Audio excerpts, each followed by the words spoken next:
আসসালামু আলাইকুম রহমতুল্লাহ বারাকাতু। ইনি তিনটি শব্দ লিখছেন যেগুলোর বাংলা অর্থ জানতে চাইছেন। সর্বপ্রথম লিখছেন যে তাকিফ। এখন তাকিফ, যারা মিশরীয় রয়েছে তারা কিন্তু যে এসিকে তো স্বাভাবিকভাবে আরবি ভাষায় বলে থাকে মুকাইফ। হ্যাঁ, তারা মুকাইফ না বলে তাকিফ বলে থাকে। এখন আপনি কি সেই শব্দটি বুঝেছেন?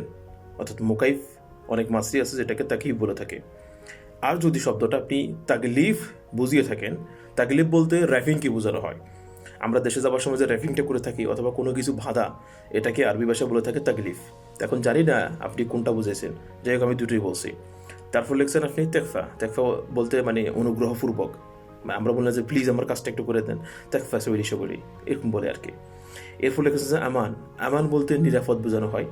মানে কোনো কিছু যদি আপনি মানে নিরাপদ মনে করেন, কাউকে যদি বলেন এটা এখানে নিরাপদ, হাজি মকান আমান, অর্থাৎ এই মানে জায়গাটা আপনার জন্য নিরাপদ।